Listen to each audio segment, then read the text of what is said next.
for some reason you're looking for a Nintendo Switch dock, and for some reason you're going like, oh, $50 is too expensive.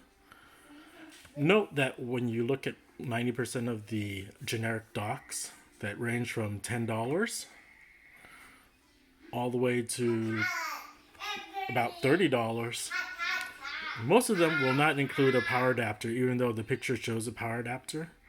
Most of the generic docks for your Nintendo Switch, on Amazon that is, don't include a power adapter. So you'll have to spend another $15 to $20 or more for a power adapter.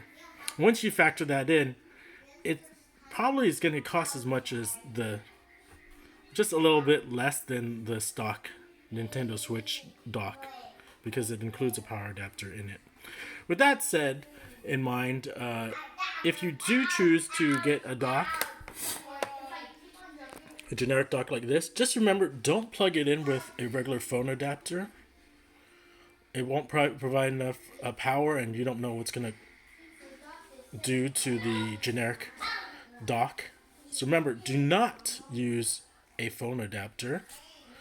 And also, I currently have my TV logged on to a not cheap, but inexpensive $10 USB hub TV dock. So this is hooked up, and the main thing for me is I want you don't use a phone adapter again.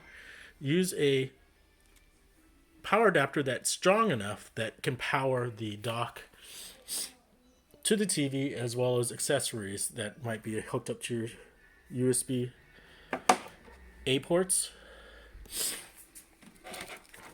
I've read online, and that's why I'm using it right now, Chromebook laptop power adapters work perfectly fine. This is an HP Chromebook that's a 45 watt power adapter, and it works fine for me.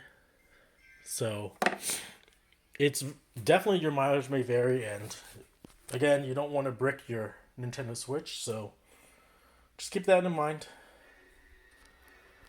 Don't use a phone adapter. And if you're going to use a adapter, do some research. An alternative adapter, just do some research and see what might work. Again, someone mentioned that Chromebook laptop adapter might work with the Nintendo Switch. So just be careful. Don't be uncareful like me, but just be very careful and see what works. Over and out.